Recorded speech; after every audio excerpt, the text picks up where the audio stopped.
Hello, listeners, and welcome back to I'm Not the Book Expert, but She Is. I am your first host, Rachel, and our expert this week is. It's me. It's Maggie. Hello. Welcome. Thank you for listening to another episode of our show. Yeah, I'm so excited for today. Yes. This week we are talking about Wildcard, which is the sequel to Warcross by Marie Lu. And I'm excited to discuss the second book of this duology with Rachel today, since she read it for the first time. And liked it more than she expected to, and ended up buying the books. Yes. Yeah. Tell us about your book buying experience, Rachel. Honestly, it was a little stressful because every single time I went to go order the books, because I ordered them used from thrift books, they kept saying that the copy I wanted in the condition I wanted was sold out. So I had to keep changing to match paperback and hardcover. And it was just very frustrating. I'm so sorry. It's all good. But I just noticed that at least in Wildcard, each of the page numbers is at a different height. So it forms a little zigzag on the side on the bottom. Oh. Hold on. Let me look at mine because I didn't know. Huh. I guess mine is somewhat consistent, but not entirely consistent. Mine is kind of like that, but I think mine looks different than yours. Yeah, and it's the same with Warcross, but not nearly as defined. But my Warcross is like a mirror, and it's a little uncomfortable. Yeah, because you have the shiny silver paperback of Warcross. Yeah, it's not my favorite book cover to exist. I still prefer the hardcover that has the rainbow design on it, but that's fine. I concur. But I don't necessarily always feel the need to have brand new books for all of the books I get. Like, I like to have pre-loved books. Yes. Oh, I just found something in this book. I think it's a receipt. Ooh. I gotta go back and find it now because I flipped right past it. Oh, there it is. Haha, let's see what it is. It is a receipt. It's from Barnes and Noble when this person originally bought the book. When did they buy it? They bought it on November 9th, 2019 at 8:46 p.m. Decisions were made. Actually, no, this is a lie. This wasn't even for this book. It was for Rebel, which is another another Marie Lu book. Also, if you can hear hammering in the background, I think my neighbors are doing some work downstairs. So apologies, but that's just how it be. You hear the small pitter patter of feet above me. It's because we got a dog yesterday. That is very exciting. It is very exciting. I'm just feeling the overwhelmed feelings right now, but we're working with it. I've seen photos of him and I can confirm he is a very good boy. And next week you'll get to meet him. I'm so excited. I'm going to visit Rachel. Well, by the time this episode releases, I'll have already visited Rachel. But as of this recording, I'm going to see Rachel later this week, and I'm very excited.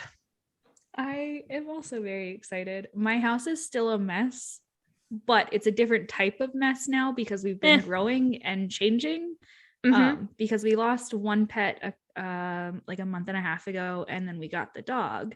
So we're just kind of like juggling balls that feel like they're all falling down at the same time. But that's anxiety for you. That's a whole mood. Welcome to another episode of Why Do We Need Therapy When We Can Just Have a Podcast with Our Best Friend? Ain't that the truth? So, Rachel, how have you been coping with all this change? And by coping, I mean, what have you been reading? So much. Technically, since the last time we recorded, I've only finished 2 things. But I'm currently reading 4 things. So I think I'm going to go over my currently reading, and then I'm going to go back to what I've read because I want to talk about one of them just like real fast. Okay. So currently I'm rereading the Truly Devious series again. So yesterday I finished Truly Devious. Big shocker right there. Okay, well, 2 episodes ago we talked about how I'm probably going to reread them every month this year, which is fine. I think it's great. 48 readings. Totally fine. I'm fine. So I'm on book 2 of that. I'm also listening to From Here to Eternity, Traveling the World to Find the Good Death by Caitlin Doughty. So a couple weeks ago, I read her first book. This is her second book. I'm also reading Caraval by Stephanie Garber. And then I'm reading The Merciful Crow, which is the first book of our next duology and is probably one of my favorite books of all time. It was my favorite read from last year. Like, it's got a place in the heart. I'm excited to talk about The Merciful Crow with you. I have not started my reread yet. Rachel is a little bit more ahead of the game than I am. Rachel just needed to feel like she was getting a hug from a book, so that's why she's rereading 2 of her favorite books right now. Understandable. Can you tell Rachel and I are both kind of on the struggle bus right now? It's because it's terrible weather season. Yes, it's like the last gasping breath of winter. I lost power yesterday for like an hour and a half because of the snowstorm, and I'm like, y'all, it's March. It's the middle of March. Let's get our act together here. But yeah. Seriously. But it's fine. We're fine. The book that I most recently read that I was really surprised that I liked because it was a horror book. It was a YA horror book. I do normally read YA. I don't normally read horror. Last year, I read one horror book and I hated it so much that I rated it a 0.25 star because you can't rate it 0 stars on Storygraph. Oof. Deep breath, Rachel. Maggie knows what book I'm talking about.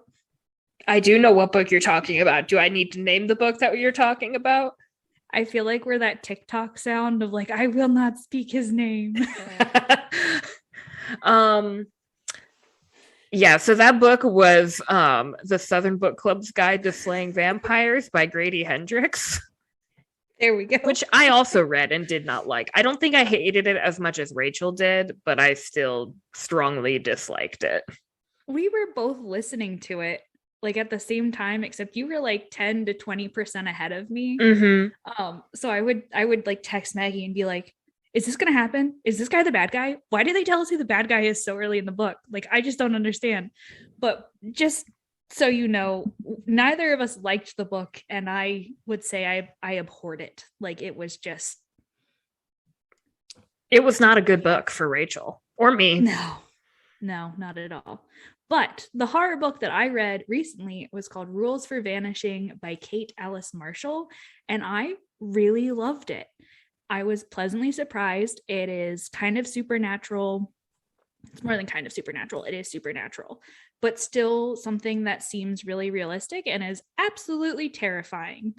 I loved it. I think I gave it 4 stars, which is actually really good for me. Like, yeah, I was really pleasantly surprised. That's good. Definitely. I'm glad. You make me want to read some horror again. One of my friends, now I can't remember the name of the author. That's going to bother me. One of my friends was like marked a book as read on Goodreads that I was interested in checking out, but it's like more horror thriller. And I was like, maybe another time. But I do definitely want to try something out again. I saw Rules for Vanishing on TikTok. Like, one of those TikToks is like an isolated quote. I can't tell you what the quote was, but I was like, okay, I'll try this. And I checked my library, and it was like, I was the next person in line to get the book for the audiobook. So I was like, okay, whatever, I'll put it on hold. And I got it, and I was like, what is this book? And I was like, oh, it's the TikTok book. And I like listened to the whole thing over the course of 3 days, and I like listened to it on my lunch, and my kids were like, what is wrong with you? And I was like, I fell asleep listening to this book, and I had nightmares all night, and I'm not letting it happen again. Like, I am finishing it now. I'm so sorry. I did kind of figure out the ending, so that made me feel really good. Good. But Maggie, what have you been reading? I finished reading The Doctor's Blackwell, so I finished that audiobook. I forget what I rated it, but I did really enjoy it, and I found it interesting, and I learned something new, so that was exciting. I read the graphic novel. I looked up the pronunciation for this, and I'm going to try my best. Himawari House by Harmony Becker. So that was a graphic novel about a Japanese American girl who's grown up in America her whole life, and she wants to reconnect with her heritage. And so she goes to live in Japan for a year in a house with some other folks who are doing kind of like a study abroad program. So it's kind of like just the story of that year, very slice of life vibes. But I really, really liked that. I saw it at the store some time ago. And I was like, wow, this looks really interesting. And then I found it at the library just kind of on a whim, and I took it out and I just really loved it. So I really liked the art and the style overall. So I hope to maybe buy it someday. I also read A Snake Falls to Earth by Darcy Little Badger. I actually just finished that this morning. So that's a book that I bought last year and I finally read now. And it was very soft. It was just very gentle. It's YA, but it reads a lot like a middle grade novel, which isn't a bad thing. Like, apart from a few instances of strong language, it could very well be a middle grade novel. And I actually kind of liked that. Like, it was just gentle and kind, which I needed for this season of my life. For the season. I hate it when people use that word. Again. Okay, well, sorry. I use that word quite a lot. There's just like a certain vibe. It's like, well, I just need it for this season of life. Like, okay, like, I don't know why I said that. Anyway, I also started the audiobook Loveless by Alice Oseman. So I started that the other day. I don't have a verdict yet because I'm still reading it, but so far I'm enjoying it. That sounds delightful. Yes. I think we've both been reading a lot of stuff that we have loved for this season, just to kind of like annoy you with that. Thank you. I appreciate that. But I definitely think that we have been reading books that have been bringing us joy. Mm-hmm. And I think that's very much what we have been needing recently. Yeah. I was torn because I have 2 books on my shelf that I want to read soon. And one of them was A Snake Falls to Earth, and the other one is Iron Widow. And I was like, one of these, let's read A Snake Falls to Earth now and save Iron Widow for a time when I'm ready to fight people. Because I feel like that book is going to make me want to fight something in a good way. Like, I'm not saying it will make me angry, just like, you know, I gestured with my hands. I don't really have a word for the emotion I'm trying to express. That's such a mood. But yeah, I will read Iron Widow soon. I'm very excited to read that, but maybe after like the sun is out again. Yes. This is tangentially related, so please bear with me. I think I sent it to you, a TikTok from the author who wrote Iron Widow that said that one of her main characters is just Velma stuck in like an Asian bodybuilder. Yes! You did send me that. And I was like, I need this immediately in my life. Because for those of you who don't know me, Velma is like me in a nutshell, except my eyesight is a little bit better than hers. Emphasis on the little bit. I'll let you borrow my copy when I'm done with it. Thank you. I've also just been wanting to buy it. But I've been buying a lot of other books, so I'm trying to chill out my book buying. Yeah. But I saw this really cool thing on YouTube. We're having a really long intro today, and I just don't. That's okay. Care. That's all right. I saw this really cool YouTube, like book buying ban bingo, which is really hard to say. Where essentially like you have a bingo board and you have to achieve bingo, and every time you reach bingo, you get to buy a book. Oh. So like you can't double down on a book. So you have it's a book bingo. So it's like, I've read a YA book, I've read a book that's been on my TBR for this long, I read this type of book, I read this, or I achieved this, or I read an entire book in a day, I read outside of my normal genres, like little challenges that you can give yourself. And when you've reached that bingo, then you can award yourself that, that prize of buying a new book. So I just thought it was really cool. And I think that's something I want to do coming up. Maybe we can make book buying bingos this weekend when I see you again. I think we should do that because I definitely need to be held accountable as well. I did buy a book last week. I bought a brand new book last week. What did you buy?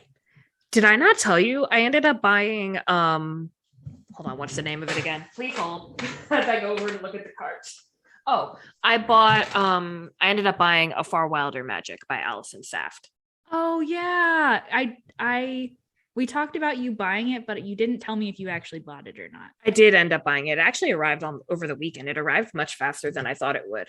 But so it was already on my to read list. Like I saw it and I was like, oh, this looks really interesting. I would love to read this someday. And it has a very pretty cover. And then Rachel sent me a tweet, I think it was. Hold on. Now I need to find it. Was it from Hannah Witten who like retweeted something? I think so. I want to find the exact tweet. Please hold while I scroll through our Twitter messages. I will something about murder. Here it is. Okay. So I think Hannah Witten, who wrote For the Wolf, retweeted a tweet by the author of A Far Wilder Magic, who is Allison Saft, which says, A Far Wilder Magic, my 1920s inspired YA fantasy romance for fans of the Scorpio races and FMA, is out today. This one is for everyone searching for belonging and for the courage to dream. So what I saw was 1920s Scorpio races and FMA, which I can only assume is Full Metal Alchemist because one of the characters is an alchemist. So I'm thinking that must be it because I read the blurb. So I'm thinking that's what it means. Could be wrong. Don't really care at this point. I already have the book. I'm excited to read it. I hope it is good. I definitely think that is a Rachel Maggie vibe book. Yes. I think it's going to be a Rachel vibe book in the not as near future. Like you're definitely going to read it before I do. And that's okay. Yes. I did break my rules a little bit because I've not read any books by this author before, and I've not read this book yet, obviously. But I was like, you know what? I deserve a treat. So I bought it. I love it. But should we start talking about Wildcard anyway? Let's do it. Before Rachel reads the book description, I should say, if you have not read Warcross yet, this entire discussion is going to spoil Warcross, and we'll probably spoil Wildcard as well a little bit. So just bear that in mind as you listen to this episode. Indeed. Take it away, Rachel. I got this. So, book description, try number 2. Hideo's Neuralink algorithm has gone into effect. Right now, the only people who can resist it are those with the beta lenses, including Emika Chen and her allies. Emika is determined to put a stop to Hideo's plans, but with a bounty on her head, there's only one person who can protect her. Zero, her former target.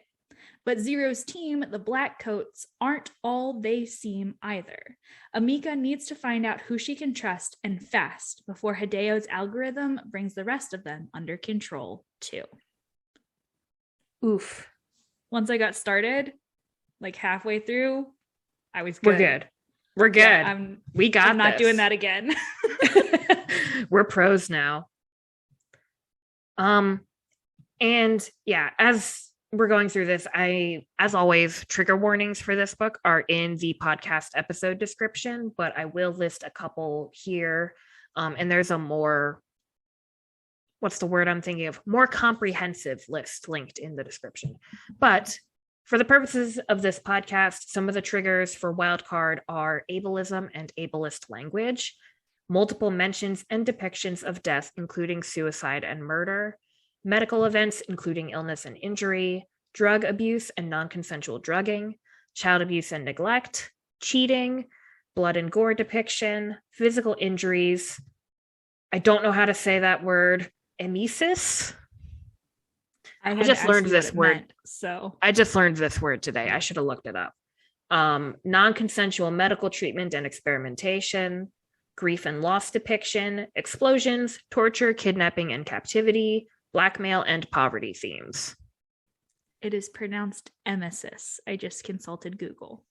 Thank you, Google. It is emesis. So that is the word. We're growing here. That's all we can ask for, is growing as individuals who have developing vocabulary. Yep. So Sorry to Rachel, interrupt you. no, I was just going to ask you, how did you feel about Wildcard? I really, really liked it, actually. Good. So the next duology that we're gonna read is one of my favorites, but the second book in both of them to me had similar vibes. Interesting. And I appreciated that. Context. Hideo. Context. For only you. For me. You. Okay, only me. Hideo. Everyone else just take your headphones out. It's just me. Just this for part Maggie. is only for me. Hideo and Tavin. Yes, that makes sense. I realized that now after you said that. And I like them both very much. It's fine. It's fine. We're all fine. It's all good. I just realized this really speaks to the state my brain is in. I'm looking at my list of questions for discussion, and I realized I put the same question on there twice. So that's good. We'll get to that later, though. It's the first question and the last question are exactly the same. I got you. Yep. We're just doing for great. The record, though, the last bullet point technically is not a question. It is, in fact, a statement. Well, fine, I guess. So they're not exactly the same then. No, not exactly the same. Just similar. It's fine. So we have, obviously, since this is a sequel, there's a lot of returning characters. Yes. Emika is our heroine again. And as Rachel already told us, she's the one who's trying to stop Hideo's algorithm before it updates and starts affecting everyone. And as she's trying to figure that out, she almost gets murdered.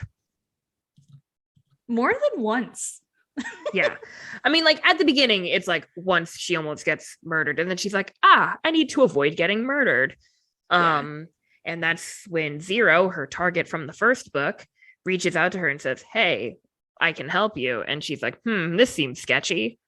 But she doesn't really have a choice. And fortunately, with Zero's help, she's able to avoid her would-be assassins for a time. Really, the biggest thing I kind of feel like with her character in this book, other than like the plot, is that Emika still has feelings for Hideo, even though he's kind of like controlling the world right now, and she really strongly disagrees with that. Okay, but I also had feelings for him, and I also felt betrayed by him. So I can understand that. I'm not saying it's a bad thing. I'm just saying, like, that's the other kind of big thing that's going on with Emika in this book. Right. It's her trying to figure out, like, how can I still love this person who betrayed my trust in such a major, massive way? But also the part, like, of, do I give up on him, or do I try to help him out of this sort of dark spot that he's found himself in? Right. And none of Hideo's actions are good or justified. Ethical. Yes. But in some ways they're kind of understandable. Oh, they're very understandable. Would I do that? No, but very understandable. Agreed. And it very much falls into the I would burn the world down for this person. And honestly, with how much I love my siblings, might do something similar, but might find a more ethical way to do it. That's good. We like ethics. Do we, though? Or do we just feel like Chidi from The Good Place and get stomach aches whenever we start talking about it? I've only seen the first episode of The Good Place. Good thing I didn't spoil anything. That's okay. I want to watch it. I just wasn't in the mood for it when I started watching it. So I might give it another try later. I did like the first episode. I just didn't watch any more. Maybe we can watch some this weekend because we'll have some uninterrupted dog time. We can do it while we work on our bingo cards. Problem solved. Thank you all for being a part of our weekend planning gathering.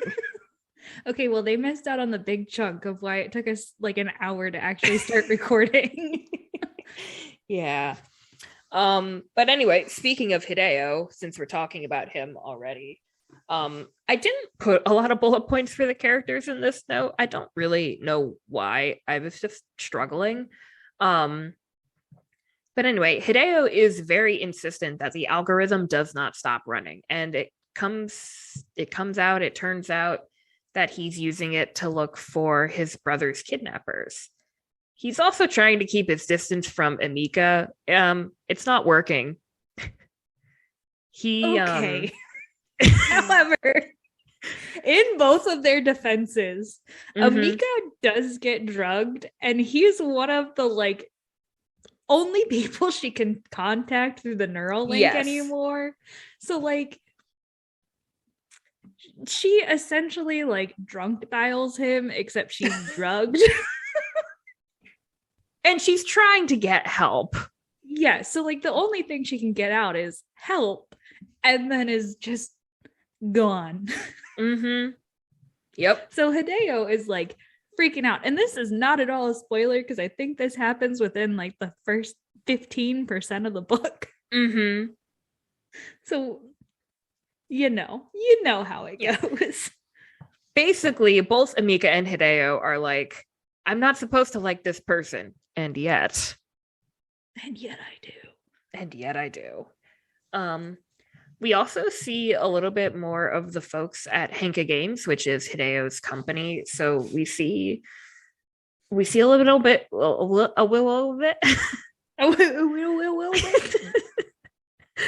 little bit more of Ken Edon, who's Hideo's kind of right-hand man at the company.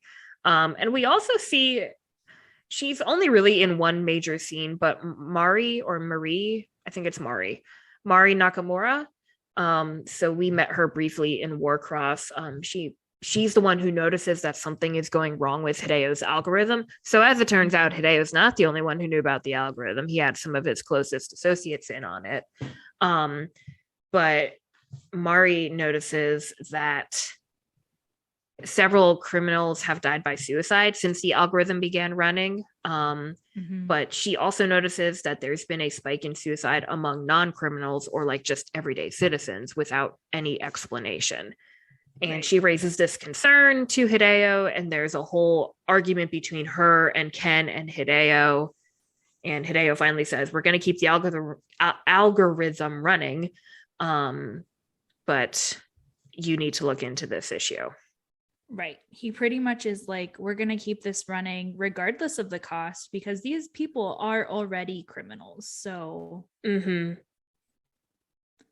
that's, I think that sound is a good description of, it's just, yeah, I got you. Yeah. And Emika's other allies, we have the return of everyone on her team, the Phoenix Riders, except for DJ Ren. He can choke. We should all just stab DJ Ren. What was that a quote from? Mean Girls. We should all just stab Caesar. Caesar had it coming. Oh, he really did. And Caesar's just at the forefront of my brain because I'm currently teaching it. So like, I'm so sorry. It's actually a lot of fun because I'm doing it with my AP kids and I make them act it out. So we just got to stab Caesar. Perfect. Excellent. Yeah, not disappointed. Good. Yeah, so Asher is back. I'm glad because he might be my favorite. He and Hammy definitely have something going on now. They have got to be a thing. Yeah, I mean, it's pretty obvious, I think. Because at the end of the book, stated. Well, no, because at the end of the book, Hammy's like, "Oh, I'm going back home to be with my parents, but I'll be just a flight away from whatever it is, Los Angeles, which is where Asher lives." But still, nothing is explicitly stated. But they're totally. Well, they're not. They're not the main characters. I don't care, Maggie. I need explicit statements. How explicit? I mean, this was kind of spicy for a YA book. We can talk about that later. We're definitely going to talk about that later. We're definitely going to talk about it. We also get to see some flashbacks for Emika's teammates, which I really appreciated. So, like, there's one with Asher and his brother. His brother is a jerk. He can die. Ooh, interesting. I read that whole scene very differently than you did. Really? Yeah. How did you read it? I read it as his brother didn't necessarily want him to go, but knew that he had to and that his brother was going to anyway. So he like was defiant and wouldn't let anybody else carry his brother's bags. Oh, we're thinking of a different scene.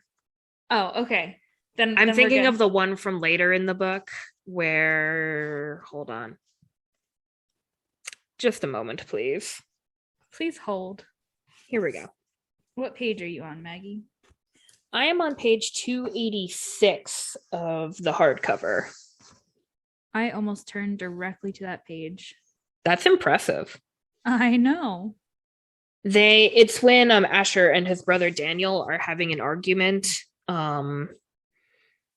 And Daniel kind of bullies him a little bit. It might be a different page number in your book. No, it's the correct page. I just have no memory of this happening. Oh dear. Well, why don't I read part of this scene? Go for it. I might pick pieces of it just for sake of time. Blah, blah, blah. We look on in horror as the world around us continues to play one of Asher's memories. The boy hurrying down the stairs isn't Asher, but his brother Daniel, unmistakable with his shock of light brown blonde hair and piercing blue eyes. When he reaches the bottom, he shoves Asher in his wheelchair hard enough to send it bumping against the back wall. And then they argue back and forth a little bit. At that, Daniel turns back around. He looks so much like Asher, his eyes alight with the same fire. You don't need me to care, he snaps. Don't you get enough attention? Just because you're ignoring the divorce doesn't mean it's not happening. And what are you doing? Playing Warcross in your room?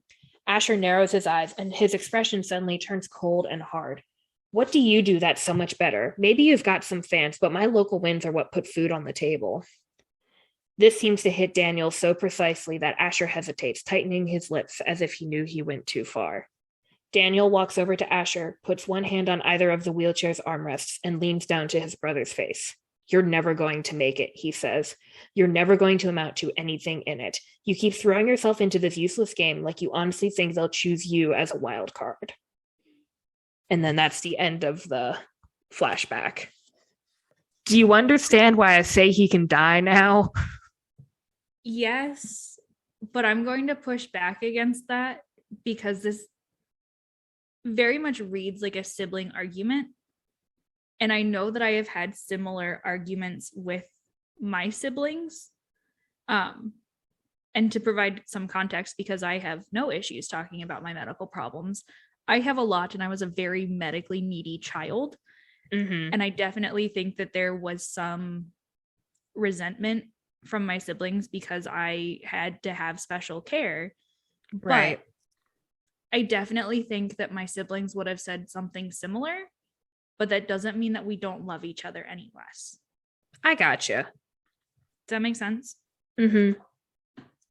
I think I can't really put a finger on it. Something about this feels like it crosses a line, but I don't know where the line is or why something about this feels different than just regular sibling arguing, but I don't know what. I think exactly. Part of it is also like, how old are they when this flashback is happening? Like, yeah, I don't know. Immediately before Asher is originally picked as a wild, like, because Asher was a wild card, correct? I believe so, yeah. So is this like immediately before he was chosen as a wild card, or is this like 2, 3, 4 years before that happened and they're still pretty little? Right. You know, does that make sense? Yeah, that makes sense. There is no clue in the text. Because I think I read them a lot younger than how you are actively reading them. Does that make sense? That makes sense. But I wouldn't say either of our interpretations is incorrect or wrong. Like we just have differing opinions on a scene. Mm-hmm. Which is a very short scene and really only serves to give like, hey, here's a little bit of backstory as a treat. Mm-hmm. It's like a reward. Yes. There's a similar scene with Hammy and her family, which I really appreciated. I really liked her family, and like her relationship with her mother just filled my soul.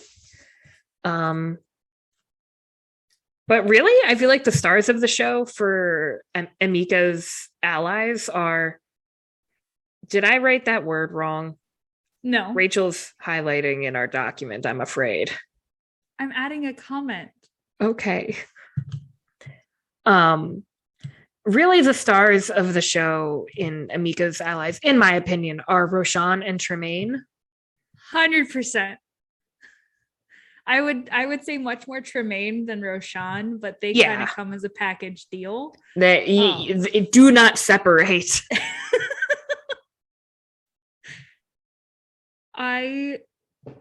So for how much, Maggie, I'm gonna swear again. For how much of an asshole Tremaine was in the first book, he's still very much an asshole now, but he's much more of the endearing asshole type. Yes, in this book. Agreed. For sure. Will you excuse my swearing? How could you? I am so deeply and horribly offended. I will cry myself to sleep tonight. I'm sure. My students have heard me say worse, so I'm not upset. I think I will be okay. Okay, phew. Whew. Glad we talked through that. Because you haven't heard me say worse or anything. No, obviously not. You haven't heard me say worse. So Roshan and Tremaine. Love Tremaine. Yes. I love Roshan too. But Tremaine is really like the star, though. Like I wouldn't say he has a redemption arc per se, but he has a justification. Mm-hmm. And we learn a lot. I think that those are different things. I agree. And we learn a lot about Roshan through Tremaine. And like, yeah, they do have a history together. And things ended poorly because Tremaine comes from like a pretty crappy background. And his mother was like an addict. And he only got into Warcross, the game, through like a charity program. And meanwhile, Roshan is like from a very notable, and as Rachel just pointed out in the comments of our document, and a noble family, like completely opposite ends of the social and economic spectrum. Yeah. But they meet through like being teammates on the Phoenix Riders, and they're a thing. And then Tremaine gets caught for using drugs to enhance his performance in Warcross. Which, like, can we just talk about that for a hot second? Yeah, let's talk about that. First of all, he ends up kicking the habit eventually, which, like, good for him. But he did it because he felt like he wasn't as good or even as worthy as literally anybody else on the team. He felt like he was letting his team down. It wasn't really... Yeah. It wasn't really out of any like, oh, I need to be the best, like to make myself look good. It was more of a, I'm letting my team down and I need to be better, but I don't know how to be better other than this. Yeah. I have a lot of Tremaine feelings. Yeah. I did think it was interesting. This is a kind of tangent, but I think a lot of times when we talk about like steroids in like regular, quote unquote, regular sports and stuff, but obviously I'm not the expert on this specifically, but I did think it was interesting that like there is also conversation to be had about how do drugs impact performance in esports and things like, you know, we might not have Warcross exactly yet, but like esports are still a thing that exists right now. And is there an issue with performance enhancing drugs in esports as well? Well, I think that like the big one that we can really see right now is like caffeine intake, which sounds trivial, but that is the biggest one I can think of, especially when it comes to like G Fuel, because that is an energy drink powder specifically designed for people who play video games. Which I don't know anything about G Fuel. My brother really likes them. And I've tasted a couple and they've been fine, but they're just like not. I have to limit some of my caffeine intake for reasons. And so I don't usually have like a lot of soda or even a lot of caffeinated tea or coffee. I did go through a phase where I drank exclusively Mountain Dew and like off-brand energy drinks, which were absolutely disgusting, but I drank them so I would be cool. And now I just I'm okay with that not being in my life anymore. Which I know makes me sound like an old woman, but you know what, whatever. I am an old woman. Circling back around, Tremaine taking the performance enhancing drugs because he doesn't feel good enough and that he's letting his team down makes me question why a lot of athletes take steroids, like football athletes or baseball, and like are they cheating to just improve themselves, or are they taking those drugs as part of a team effort? And that's just nothing I've considered before this conversation. Interesting. Yeah, I can't say that thought's ever crossed my mind before either. I think a lot of them probably take it for more selfish reasons, but it can't that can't be the only motivator for why people take steroids. I agree. Yeah. And by steroids, in this case, we are specifically talking about performance enhancing steroids. Right.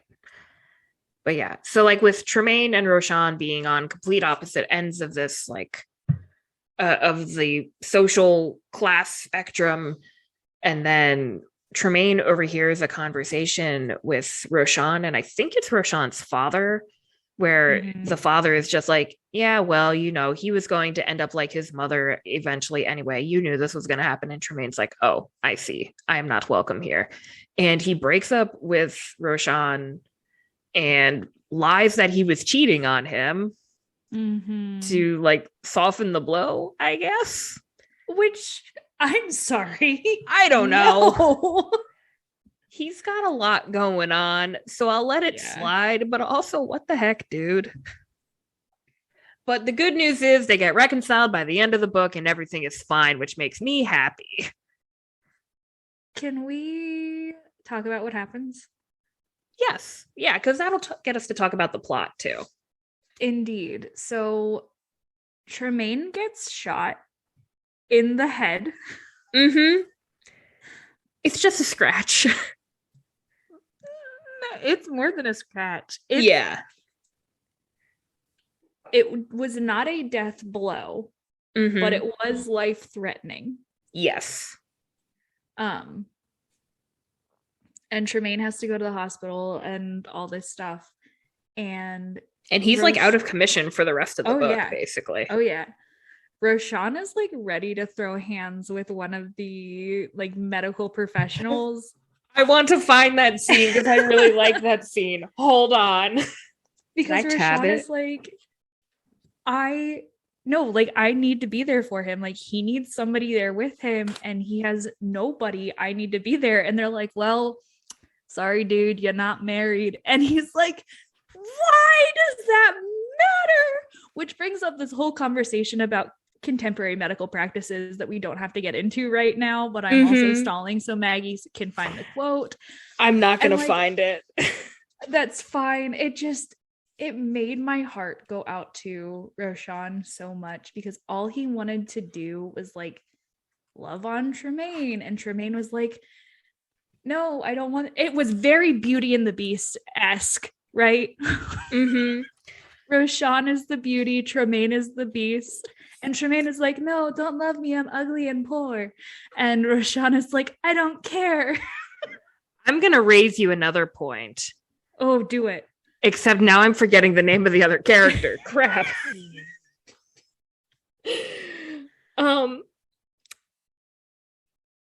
Wow. Rachel, who was the main character in One of Us is Lying? Bronwyn? Nate. Yeah, it's like Nate and Bronwyn. That's what I was trying to say. Yes, it is very much like Nate and Bronwyn. I couldn't remember Bronwyn's name. I'm so sorry. I love you, Bronwyn, but like, I don't know why I was drawing a blank. I got you. That was my expertise. But yeah, it very much has a Nate Bronwyn, Beauty and the Beast, like, esque to it. And I am here for it. And they maybe had the superior love story. Just gonna put that out there. I was reading the page, so I missed part of what you said. Can you repeat that last bit? I said they maybe had the superior love story. Roshan and Tremaine? Yeah. I would almost agree with you on that, actually. Like, if they got to be the main characters, their love story would have killed me. I was surprised by how invested I was. Like, I don't think I was this invested the first time I read it, but this time I was like, I need it to be okay. And you knew that they were going to be. I knew that they were going to be okay. Did I, though? Because I forget things pretty easily, but, you know. I mean, you kind of forgot about one big backstabber. I did. I'm sorry. I just hit the mic. Also sorry for that. I will say this because I put a little heart in the margin next to this in the book. What page are we on? 216. Okay. Emika is on a call with Roshan, or Roshan calls Emika, sorry.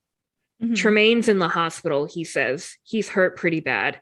His words falter a little. He'd listed me as his emergency contact. That's why the doctor called me.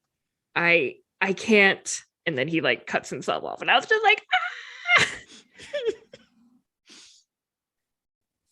Can I read not the next paragraph, but the paragraph after it? A half hour later, I arrive at the hospital to find Roshan and a doctor locked in conversation, the latter trying in vain to explain to Roshan that he can't visit Tremaine yet. We've been here for hours, Roshan's voice echoes down the hall. You said we'd be able to see him over an hour ago. He's shouting in Japanese at a doctor, his translated words appearing in a mad dash in my view. Beside him, Hammy and Asher stay unnaturally quiet, not bothering to stop him. He must have lost his temper already earlier. I'm sorry, Mr. Armati, the doctor explains, giving him a small bow of apology, but you are not Mr. Blackbourne's legal spouse. Unless you have an official certificate, you will need to wait with your friends until we will allow you to visit. We're a couple, Roshan snaps, forgetting in the heat of the moment that that's no longer true. Didn't you all pass a same-sex law or marriage law last year? But you are not currently married, the doctor counters. Are you? Do you have the papers? Roshan throws his hands up and storms back towards the waiting room where I stand. Behind him, Asher and Hammy exchange a quick glance. Roshan catches sight of me as he walks, then gives me a quick nod. First of all, read way more than I thought I was going to, but I don't care. That's okay. It just, I know. Everybody in this book, along with every other book that we have read, just needs a really good hug. Rachel?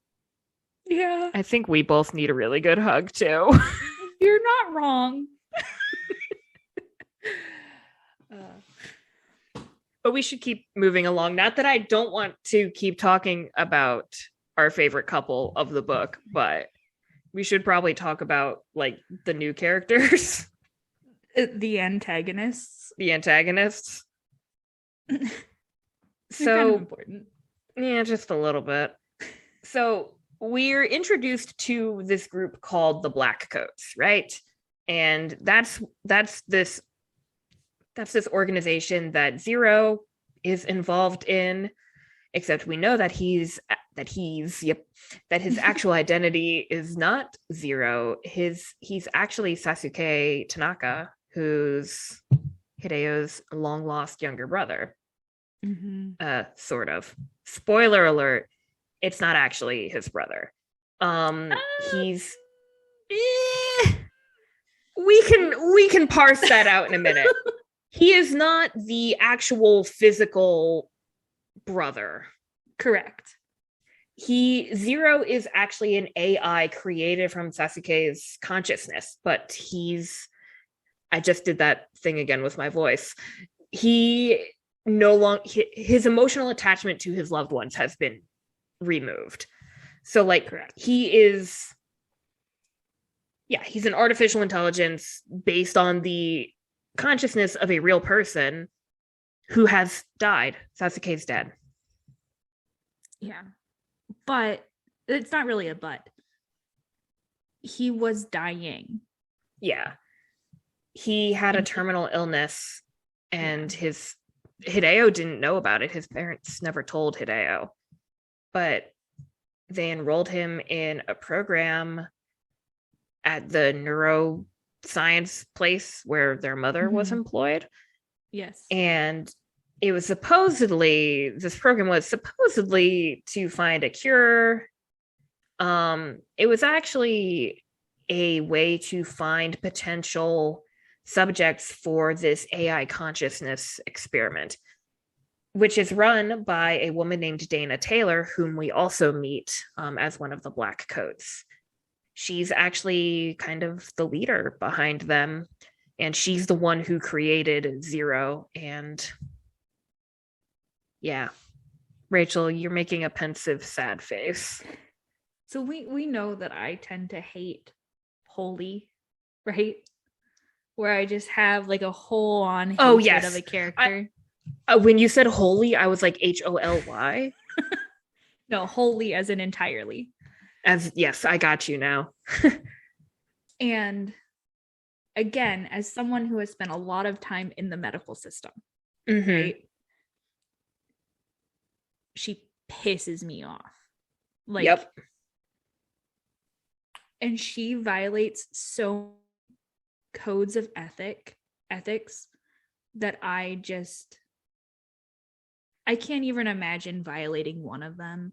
And she is just like, well, I'm going to violate all of them. And I'm like, well, I'm going to murder you. How about that?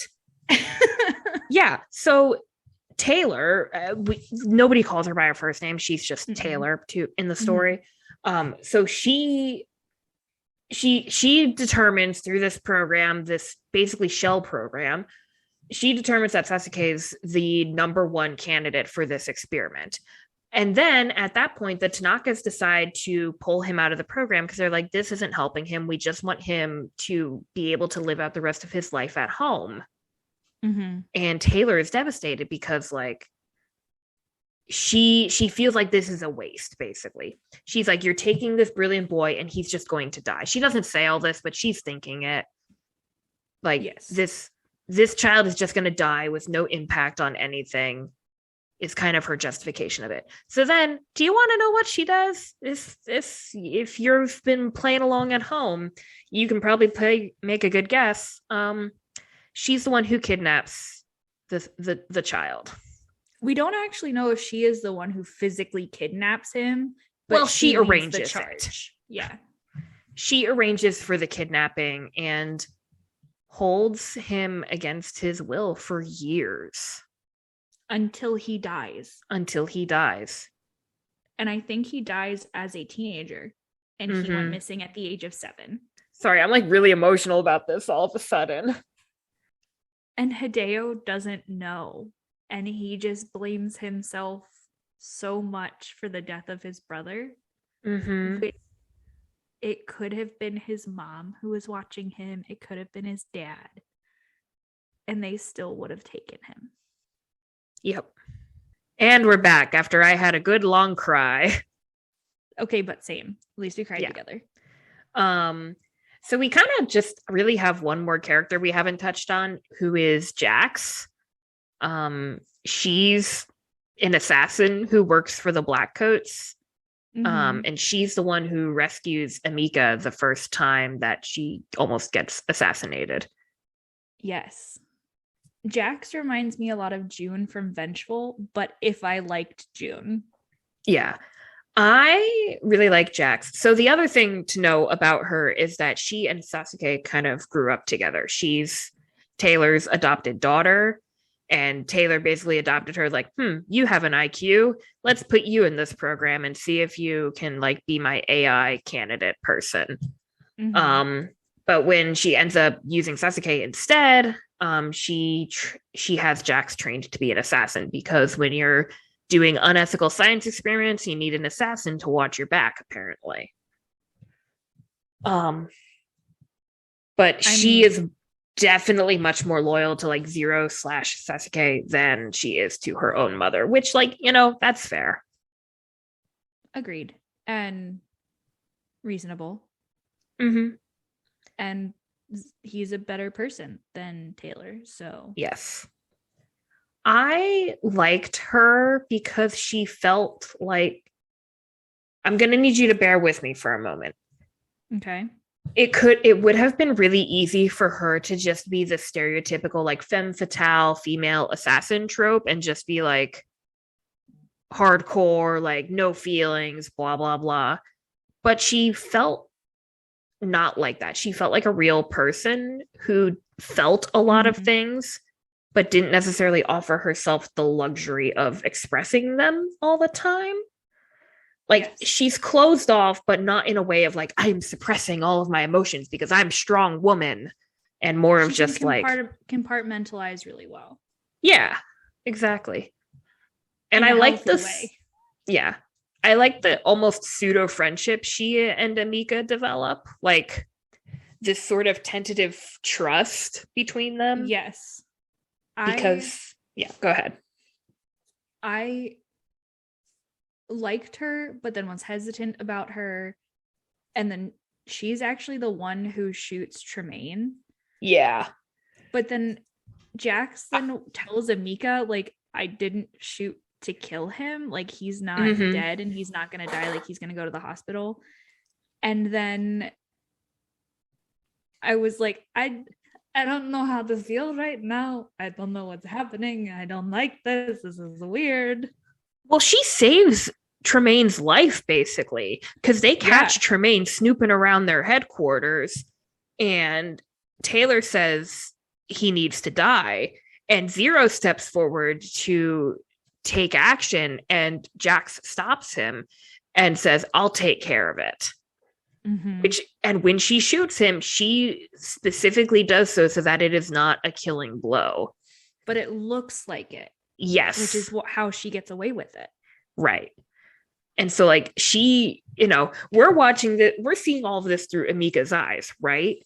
And so I'm freaking out. I mean, not me now, because I knew he was fine. But, like, the first time I read it, I was freaking out. Like, he just shot him. I've been shot. But he's fine. He recovers, and he gets his happily ever after. Yes, he does. So, okay, but are we ready to talk about the plot of this book? Because yeah, we probably should. This book goes all over the place. Right? All over the place. It's very twisty. That's an understatement. Sometimes I feel like we can't even trust Emika. Like, yeah. But in Emika's defense, she doesn't always... Let me put it this way. Nobody really tells her what's going on sometimes. Like, she's working on very limited information. Yeah. It's kind of like if you read the first couple Percy Jackson books, and Percy's just always asking questions like, what's that? Like, what is this monster? Who is this god? And everyone's like, come on, Percy, you should know this. I'm like, y'all aren't telling him anything. Like, give the kid a break and like help let him catch up. He's new to this. Found out that he's a son of Poseidon. Do you really think he knows who Poseidon is? Exactly. And honestly, total tangent, but like, if Sally's trying to hide Percy, why would she teach him about Greek mythology? That is a very good question. So like, no. Give Percy Jackson a break and give Emika Chen a break. Well, in defense of my statement, I feel like half the time Emika doesn't even trust herself. Yeah. So then why should we as the reader trust Emika? That's fair. Yeah. Out of everyone, she's the most trustworthy character. That, let's try that whole thing again. Her. That's the pronoun I'm looking for, is her. Emika. Or she. And the Phoenix Riders are the only ones that you can trust ever. Yeah. Ever. Yeah. Even, I'm going to say it, Rachel, even Ken, whom we thought we could trust, even I thought we could trust, and I totally forgot about this. Turns out he's in league with the Blackcoats. Okay, but Maggie, from the moment we met him in book one, Rachel. In book one, I was like, Maggie, can we trust Ken? Spelled with one N or two N's? Because I was listening to the audiobook. And Maggie was like, yeah, no, like, he's good. I think he's good. Like, he'll be fine. And I was like, are you sure? And then every single time he came up, I was like, Maggie, are we supposed to like him? Like, I don't. In my defense, the last time I read these books was several years ago, and I totally forgot about this. And I even tried, because I did not want to mislead Rachel. I looked it up on the internet. I looked everywhere I could. I could not find any evidence of Ken being a bad guy. So I tried. I really tried. I feel like you were just as surprised as I was when I messaged you and was like, Ken is evil. Yeah, I was pretty shocked. And then I felt incredibly guilty. We had that conversation of, is it actually spoilers if you've read the book and just don't remember anything that happens? I was really worried when we started recording this episode because I was like, wow, it's been like a week since I read Wildcard. I've read like a bunch of books in between. Am I going to remember anything that happened in this book? My memory is garbage. So maybe I wasn't the best host. Let me try that again. Maybe I wasn't the best co-host to have for this podcast, but Rachel's stuck with me now and she's just going to have to deal with it. That's like me and my coworker who described ourselves as Hades and Persephone. And it was like, he just yoinked me out of one content area and now he's stuck with me. We were talking about Ken and I don't know. I feel like going in chronological order is just kind of out the window at this point. Because we've talked about Tremaine getting shot. Yes, because they were breaking into the facility that houses the Blackcoats, which is an official facility for a bunch of like white coats, meaning doctors. And this is where Hideo's mom used to work, but then she ended up retiring. Like, there are so many connections to this place that Emika just had to go and check it out. So she does with Tremaine, but he went early and that's when he got caught and then shot. And then we had that whole thing. But she's still kind of communicating with Hideo, which makes everything all the more confusing. Because Emika's playing. Go ahead. I was going to say, Emika's playing a lot of different games here. Like, she's kind of working with the Blackcoats, but she's kind of doing her own thing, and she's still kind of trying to bring Hideo back from the dark side, I guess. But doesn't quite realize that she's working for the dark side as well. Because the whole reason she's shades of gray. Yeah, the whole reason she's working with the Blackcoats is because they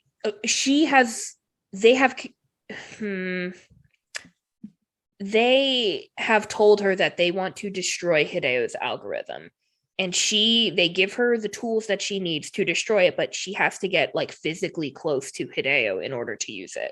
Like, she has to be able to hack into his Neuralink connection, and because he's the only one who has access to the algorithm. So there's all this, like, she keeps talking to Hideo and meeting up with him. And I think that's when the boat scene happens. So that is after she's figured out that the Blackcoats are actually bad. Yeah. As it turns out, Taylor just wants the algorithm so that she can control it. She doesn't want to get rid of it. She wants to have control over it. Wow, color me surprised. I didn't know that was going to happen at all. I know, so surprising. You make a very powerful algorithm able to control human behavior, and you think, yeah, no one else is going to want this. Yeah, so Emika has this thought of like, okay, let's go radical honesty. And I think tells the Phoenix Riders, right? I think so. And then tells Hideo. And it's like the final scene like of the Warcross games, and opening it up, everybody's about to be controlled by the Neuralink, like all of this is about to go down. And then we have this showdown between Taylor, Zero, and then Hideo and Emika. Yeah, because this is the closing ceremony of the Warcross championships. And Emika, even though she was like removed from her team, she still becomes a write-in candidate for the Warcross championships, or for the closing ceremony game, which is kind of like an all-star game. So her and a bunch of people from the other Warcross teams are participating in this game. And then when the game ends, then all of a sudden there's this showdown between, or does the game even happen, actually? I don't think the game even happens. That actually makes a good point. There was a suspicious lack of Warcross in this book. Yes. Well, because this book like takes place over the course of like a week and a half, 2 weeks, maybe. This book went by like super fast. Yeah. Which I've been thinking about pacing like timelines of books a lot recently, because Truly Devious has a very weird timeline for like the linear progression part, but this book is not like, it's maybe 2 weeks. Yeah, Wildcard moves pretty quickly, but I was thinking about, in retrospect, I was like, man, I miss the Warcross games. But more importantly, there's this showdown with Hideo and Taylor and Zero and Emika.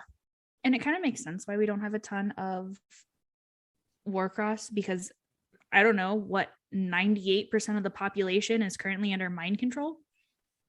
Yeah. So understandable. Yeah. But the showdown, Maggie, would you like to talk about the showdown? I should have looked at this scene again beforehand, but I'm just going to wing it. Really, the important thing that happens here is Taylor dies. Sorry. Yes. Is that funny? Well, she deserved to die. Yes. But that was almost as fast as it happened in the book. Yeah, because you want to know how she dies? She doesn't get shot. She doesn't get stabbed like a normal, decent person would. She doesn't even just, like, you know, die of natural causes. Hideo, using the algorithm, which she is now connected to, he commands her to die, and she does. He finds out that she's the one who's responsible for his brother's disappearance, and he tells her to die, and she dies. She just drops dead. Her like, body literally just says die, and her body shuts down. Yeah, which is terrifying. Again, we don't feel too bad about Taylor because, like, she's horrible, a terrible person. But, like, right. If we thought Hideo was morally gray beforehand, this just speaks to a whole new level. Yeah. But then Zero kidnaps them. And by them, I mean Emika and Hideo, which is just insane. Yep. Yeah. So Zero, actually, he has, even though he's an AI, he has kind of outgrown. So Taylor thought she was the big boss, right? And she thought that her little AI that she made from Sasuke's brain and named Zero, she thought he was all under her control. Well, turns out that wasn't true. Zero has kind of taken on a mind of his own, and now that Taylor is out of the picture, he decides he wants to have the algorithm for himself. But in order to do that, he needs to make sure that Emika and Hideo and a couple other of key players who haven't who haven't been connected to the algorithm yet, he decides that they need to be taken care of. It's not even that they haven't been connected to the algorithm yet, because they have at this point. Mm-hmm. Because at the beginning of the opening or of the closing ceremonies, it went out to all the beta lens users. Right. The reason they aren't affected is because Emika was using a hacked account, and anyone who had come in contact with her account was not impacted by the update. So that turned out nice for them, except now that Zero is kind of trying to force them to be connected to the algorithm. Right. And fortunately, Emika and Hideo are able to break out of Zero's grasp. They make it to the panic room in this facility. And from in there, they enter.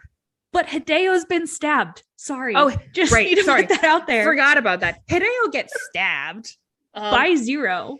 Mm-hmm. And they have to hack into like the Warcross system. They have to hack into Zero's AI system, brain, whatever. Consciousness, something. Ish. And this was a really cool. I did like this. This was very Warcrossy, but it wasn't like a proper Warcross game. It was more like the final battle in a virtual world. Emika calls on her teammates, so that's when we get Asher and Roshan and Hammy. Tremaine is still in the hospital, so he's not there, but he'll be fine. So together, all of them, they have to make it and try to... Emika and Hideo are convinced that there is still some part of Sasuke's real consciousness wrapped up in Zero somewhere. And they're determined to bring that out and hopefully bring all this to an end. And they are justified in thinking that, because not all of Zero's actions are consistent. Like there are Zero actions, and then there are Sasuke's actions. And they are very distinct in who is acting at the time. Yeah. So that's when we get all of these like flashback scenes with Asher and Hammy and Roshan. Because when they get caught by Zero, the world around them changes and we see one of their memories, but then they're inactive for the rest of the, like their avatar in the game world is no longer able to take action. Which also means that their being also is now under control of the algorithm. Yes.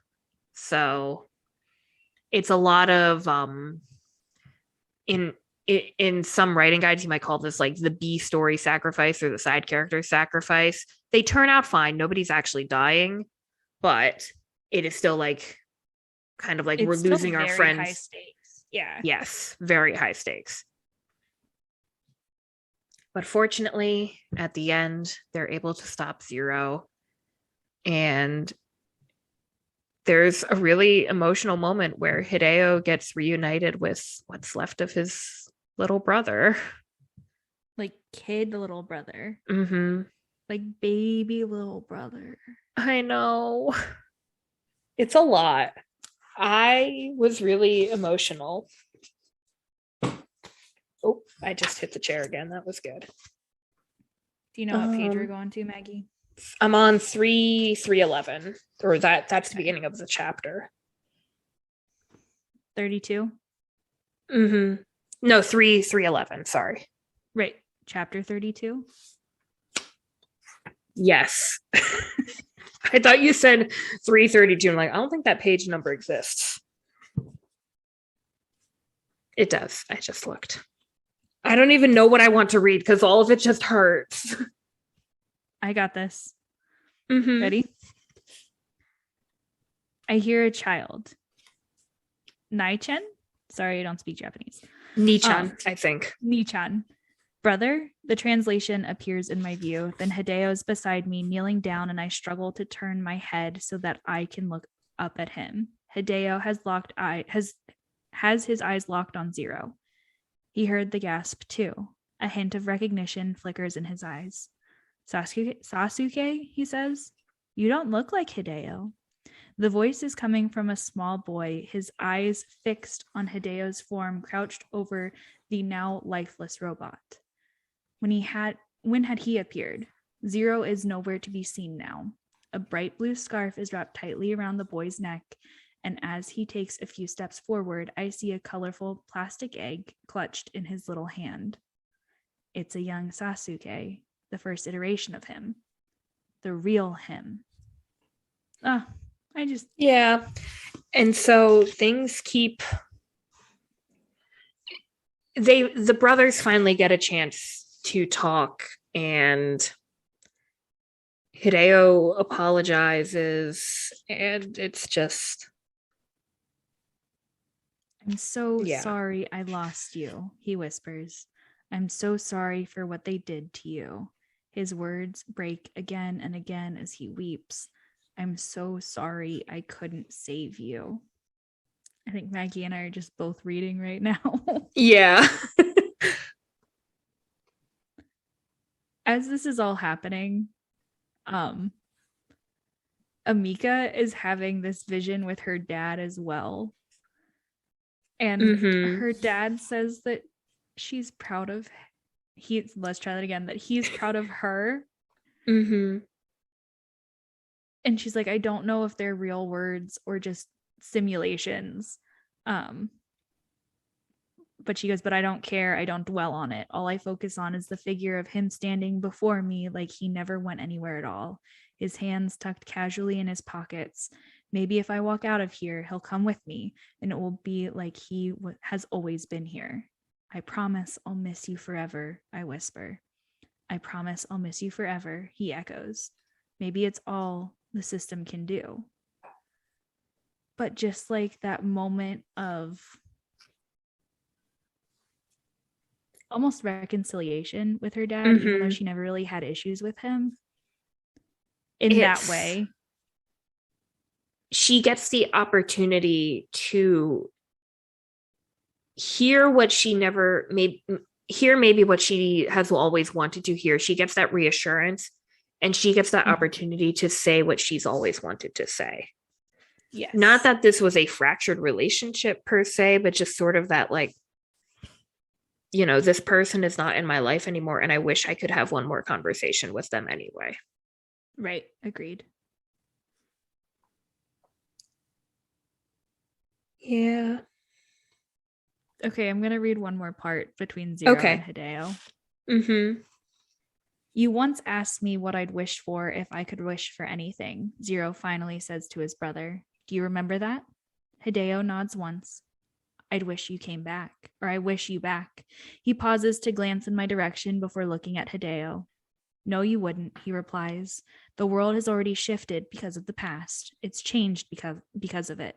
Make sure it changed for the better. And then Zero is gone. Yeah, we'll get to that in a minute. So then Zero is gone. Emika and Hideo wake up or come to whatever, like they are back in reality. They're not in this. Yes. They're not in the Warcross. Virtual reality anymore. Yeah. Hideo fortunately gets the medical attention he needs after being stabbed, and we go into kind of like the resolution of the book. Hideo is arrested for good reason. Yeah, for good reason, for the whole algorithm shindig. Pretty sure Ken also gets in trouble, but whatever.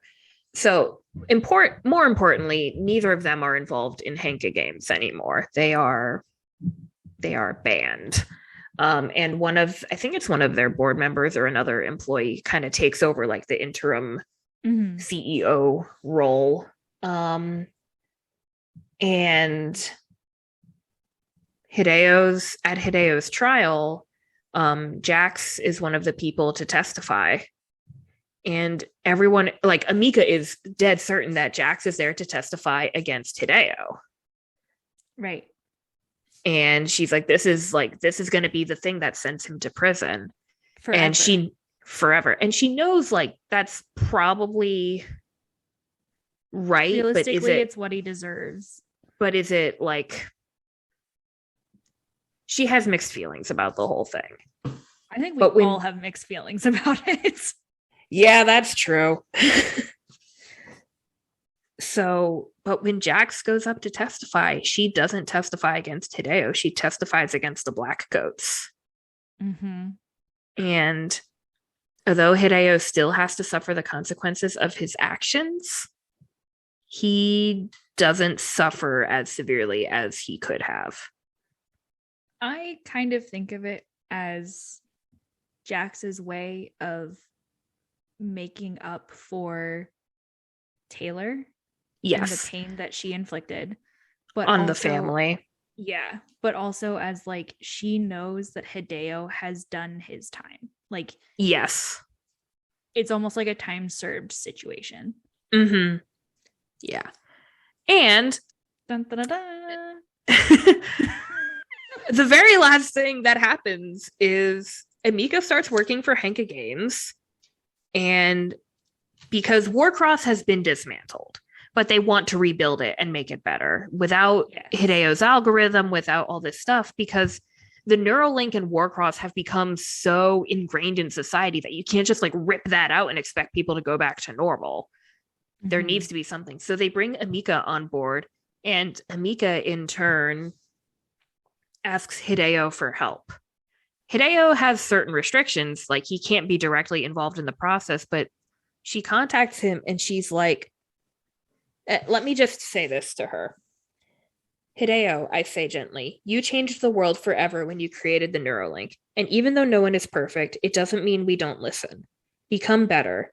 There are a million good things left to do, and they can be done responsibly with thought and respect without taking away what's wonderful about the world. And then later on, she says, you once said that you were tired of the horror in the world, I say. Well, so am I. We can still find a way to fight it the right way. We can find a way to do this together. And I think that's the best resolution for both of their characters. It's almost a role reversal, right? Because Emika, in her younger years, she kind of pulled herself out of her funk or whatever. Like, Hideo was kind of like this mentor figure, even though she didn't know him personally, but him and Warcross and the Neuralink were her inspiration to pull herself up. Yep. And now she's the one reaching out her hand to him to say, we can do better. And I thought that was really nice resolution for both of their characters. And she ends up as CEO. Yes. And you know what? Good for her. Part of me was like, is this realistic? And then I was like, you know what? It doesn't matter. I'm happy. It's fine. I don't care. I don't care. It's what she deserves. So true. But that, like, oh, we didn't even touch on the big part. Zero comes back. The big part. Zero comes back and talks to Emika. Yeah. So Zero still exists in the cyberspace somewhere, I guess. And he communicates with Jax and Emika, and yeah, so he's not gone forever, and I was happy about that too. But he's not the Zero that we left with. Right. And he's not the Sasuke that we started with. He's kind of reached the middle ground, and he's trying to figure out who he is now. Mm-hmm. Yeah. I think in the end, like, there's just so many like questions with this book that honestly we don't even have the time to touch on. But like, just the sort of like, how real is Zero now, right? Like, it's not quite the AI that Taylor designed. It's not quite the human that he's based on. Mm-hmm. Like, who is he? Yeah, who is he? And I'm kind of glad that we leave that a little vague, actually. I agree. And there's just a lot to say. I don't know if we have time for this, but you know what else we didn't talk about? The boat scene? The boat scene. Simply put, that was spicy for a YA book. I guess. What do you mean you guess? Oh, I know why you're saying that. Never mind. Please continue, but I know why you said that. I was just going to say, the thing with sometimes, first of all, this might just be a Maggie problem where I just don't know anything that's going on. I'm not entirely convinced it's all my fault, because sometimes I just read scenes like this and I'm like, I don't know what's going on. Everything is vague. There's metaphors going everywhere. I don't know what's going on. And then there's this one I felt was pretty clear, though. This one was vague but heavily implied. Yes.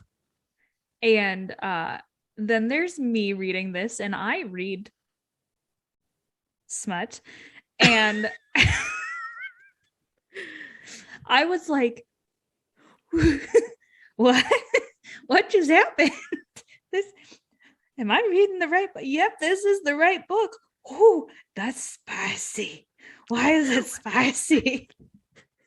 I do want to put the caveat in there, though. Like, it is still a YA book. This is not explicit, but it is pretty spicy for a YA book. Yes. And you know what? Good for them. But also, as we discussed in the last episode, like, these books really are more of a new adult book than like a YA book. But new adult is still new now and not taken seriously. So it would not have been taken seriously in 2018 when the first one was published. Yeah. Honestly, here's a hot take. I think if these were marketed as new adult, they would have been criticized for not being spicy enough. Oh, probably. That's my hot take. Technically, For the Wolf is also a new adult book, and that's not very spicy. We have one scene. For the Wolf is also newer. Yes, For the Wolf came out in 2021 last year. Yeah. Which the sequel comes out in June of this year, and I'm so excited. I already pre-ordered it. Maggie, I pre-ordered it because it was on sale. Okay, same. But Maggie, what did you rate this book? Good question. I don't remember. Let me look. I think it was 5 stars, but I could be wrong. Oh, let's look at all the books my friends are reading. I rated it 5 stars. What did you rate this book, Rachel? I think I gave it 4 stars. I did give it 4 stars, which is actually a really good rating for me.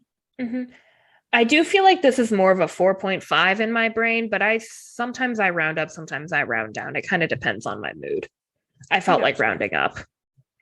What? Never would have guessed that one. I know. Because Warcross and Wildcard are still some of my favorite books, even though I wish there was more video game in this one, but that's fine. I still really appreciate this book for what it is, and I really love these characters. And I'm glad that Rachel finally read them. I did, and they didn't take me a month to read. More importantly, what I do think is great about these books, and with Vicious, not so much Vengeful, I am glad that I finally had the opportunity to introduce Rachel to something that she loved. Because Rachel has always been introducing me to new books, and I'm like, wow, I love these. And I finally got to turn the tables on her. So I'm really happy about this. I am very thankful that you turned the tables on me, because I very much enjoyed these. Yes. And in our next 2 episodes, we're going to talk about some books that Rachel introduced me to. That I love. Do you want to talk about what we're going to be doing? Can you talk about it in like a few seconds? Yes. So our next duology is The Merciful Crow and the Faithless Hawk by Margaret Owen, who is our favorite author from last year. Maggie's for Little Thieves, mine for these 2 books. And we are going to be talking about a magical caste system with plague and teeth. And that's where I'm going to leave it. That is a very accurate summary, if you can believe it. So, and birds. Yeah. And birds. Lots of birds, hence the title. Birds. The Merciful Crow, Faithless Hawk. Makes sense. Yeah. So that'll be our next episode. But in the meantime, you can always follow us on Instagram at Book Expert Pod. We're also Book Expert Pod on Twitter. You can email us at notthebookexpert@gmail.com, or you can find us on our website at bookexpertpod.wordpress.com. I think I said that right. If not, Rachel's going to have to edit it out. I'm just checking it right now. That is the correct link. Yes. I'm really glad I remembered the URL for the website that I designed personally. That's good. I'm so proud of you. This is a total tangent, but I think it's super funny because on our website, we have the little widgets for our Goodreads current reads. And Maggie has 1 and I have 5. We all go at different paces. And I'm not shaming you and I'm not shaming me. I just think it's funny how our reading tendencies are different. I'm feeling a little shamed. I'm not shaming you. I wish I could do that. In my defense, I was reading 2 books and then I finished one this morning. So there is no shame at reading at different speeds. I don't want people to think that I think that people who read slower are terrible or the people who only read one book at a time are terrible. I just can't. I'm the worst. Just the worst. On that note, do you have anything else you want to say to our listeners, Rachel? I don't think so. I'm really excited for next week. And we're going to have a very special guest on that episode too. Oh, yes. We will introduce them when the time comes. Indeed. They were working on their part of the discussion guide earlier. Excellent. Brilliant. So until that episode, goodbye, everybody. Goodbye. Farewell.